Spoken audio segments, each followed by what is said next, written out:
ದೇಶದ ಅತಿದೊಡ್ಡ ಭದ್ರತಾ ವೈಫಲ್ಯ. ದಾಳಿ ಹಿಂದೆ ಪ್ರತಾಪ್ ಸಿಂಹ ಪ್ರಮುಖ ಪಾತ್ರ. ಕಾಂಗ್ರೆಸ್ ಕೈಗೆ ಸಿಕ್ಕೇ ಬಿಡ್ತಾ ಬ್ರಹ್ಮಾಸ್ತ್ರ. ನಿನ್ನೆ ಸಂಸತ್ ಭವನದಲ್ಲಿ ಕಿಡಿಗೇಡಿಗಳು ನಡೆಸಿದ ಕೃತ್ಯಕ್ಕೆ ಇಡೀ ದೇಶವೇ ಬೆಚ್ಚಿ ಬಿದ್ದಿದೆ. ಅವರ ಕೈಯಲ್ಲಿ ಟಿಯರ್ ಗ್ಯಾಸ್ ಬದಲಿಗೆ ಮಾರಕಾಸ್ತ್ರಗಳಿದ್ರೆ ಏನ್ ಗತಿ ಅನ್ನೋ ಆತಂಕ ಮನೆ ಮಾಡಿದೆ. ಹೀಗಾಗಿ ಇದು ದೇಶದ ಅತಿದೊಡ್ಡ ಭದ್ರತಾ ವೈಫಲ್ಯ. ಚೌಕಿದಾರ್ ಅಂತೇಳಿಕೊಳ್ಳೋ ಪ್ರಧಾನಿ ಮೋದಿ ಅವರ ಆಡಳಿತಕ್ಕೆ ಕಪ್ಪು ಚುಕ್ಕೆ ಅಂತೇಳಿ ರಾಜ್ಯ ಕಾಂಗ್ರೆಸ್ ಟೀಕಾ ಪ್ರಹಾರ ನಡೆಸಿದೆ. ಹಾಗಾದ್ರೆ ದಾಳಿ ಹಿಂದೆ ಪ್ರತಾಪ್ ಸಿಂಹ ಪ್ರಮುಖ ಪಾತ್ರ ಇದೆಯಾ? ಲೋಕಸಭಾ ಚುನಾವಣೆಗೆ ಕಾಂಗ್ರೆಸ್ ಕೈಗೆ ಸಿಕ್ಕೇ ಬಿಡ್ತಾ ಬ್ರಹ್ಮಾಸ್ತ್ರ. ಅದನ್ನ ಡೀಟೇಲ್ ಆಗಿ ತೋರಿಸ್ತೀವಿ. ಆದ್ರೆ ಅದಕ್ಕಿಂತ ಮೊದಲು ಹಲೋ ಕನ್ನಡ ಯೂಟ್ಯೂಬ್ ಚಾನಲ್ ಅನ್ನು ಸಬ್ಸ್ಕ್ರೈಬ್ ಮಾಡ್ಕೊಳ್ಳಿ. ಹಾಗೇನೇ ಪಕ್ಕದಲ್ಲಿರೋ ಬೆಲ್ ಬಟನ್ ಅನ್ನು ಪ್ರೆಸ್ ಮಾಡಿ. Congress tweet number 1. 300 KG RDX ಯಾವುದೇ ಅಡೆತಡೆ ಇಲ್ಲದೆ ಕಾಶ್ಮೀರದೊಳಗೆ ಬರುತ್ತೆ. ಸ್ಫೋಟಕ ವಸ್ತು ಯಾವುದೇ ಅಡೆತಡೆ ಇಲ್ಲದೆ ಸಂಸತ್ತಿನೊಳಗೆ ಬರುತ್ತೆ. ಸಂಸತ್ತನ್ನೇ ಕಾಯಲಾಗದ ಚೌಕಿದಾರನಿಗೆ ದೇಶ ಕಾಯಲು ಸಾಧ್ಯವೇ? ಈ ಮಟ್ಟಿಗೆ ಭದ್ರತಾ ಲೋಪವಾಗಿದ್ದು ಹೇಗೆ? ಯಾಕೆ? ಈ ಸಂಸತ್ ದಾಳಿಯ ಹಿಂದೆ ಪ್ರತಾಪ್ ಸಿಂಹರದ್ದು ಪ್ರಮುಖ ಪಾತ್ರವಿದೆ ಅಂತೇಳಿ ರಾಜ್ಯ ಕಾಂಗ್ರೆಸ್ ಟ್ವೀಟ್ ಮಾಡಿ ಆರೋಪಿಸಿದೆ.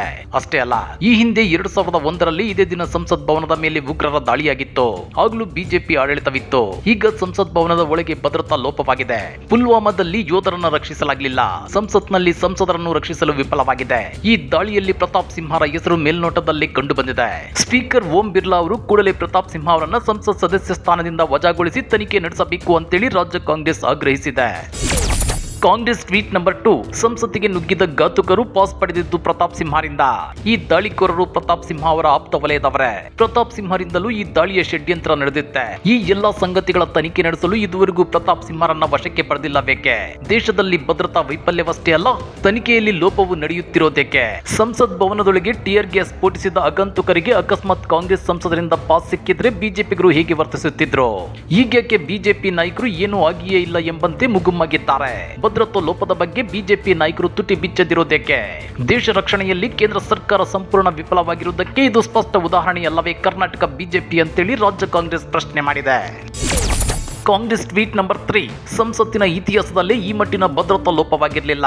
ಡಿಸೆಂಬರ್ 13ರ ಒಳಗೆ ಸಂಸತ್ತನ್ನ ಸ್ಫೋಟಿಸುತ್ತೇವೆ ಅಂತೇಳಿ ಖಲಿಸ್ತಾನಿ ಉಗ್ರರು ಬೆದರಿಕೆ ಹಾಕಿದ ನಂತರವೂ ಸಂಸತ್ತಿನ ಭದ್ರತೆಯನ್ನ ನಿರ್ಲಕ್ಷಿಸಿದ್ದಕ್ಕೆ? ದೇಶದ ಶಕ್ತಿ ಕೇಂದ್ರವಾದ ಸಂಸತ್ತಿಗೆ 20 ಲಕ್ಷ ಕೋಟಿ ಖರ್ಚು ಮಾಡಿ ಕಟ್ಟಿದ ಸಂಸತ್ತಿಗೆ ಯಾರು ಬೇಕಿದ್ರೂ ನುಗ್ಗಬಹುದೇ?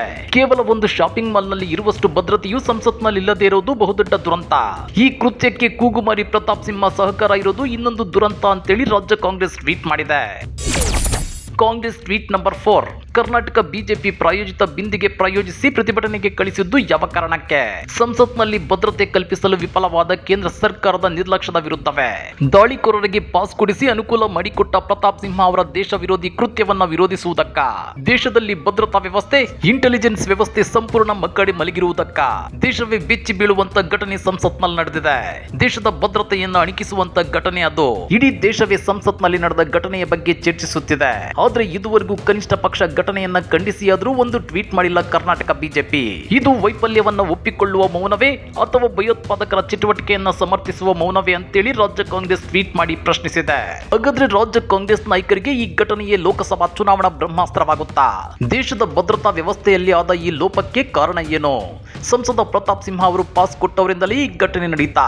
ರಾಜ್ಯ ಕಾಂಗ್ರೆಸ್ನ ಈ ಪ್ರಶ್ನೆಗಳ ಬಗ್ಗೆ ನೀವೇನಂತೀರಾ? ಕಮೆಂಟ್ ಮಾಡಿ, ವಿಡಿಯೋ ಲೈಕ್ ಮಾಡಿ, ಶೇರ್ ಮಾಡಿ.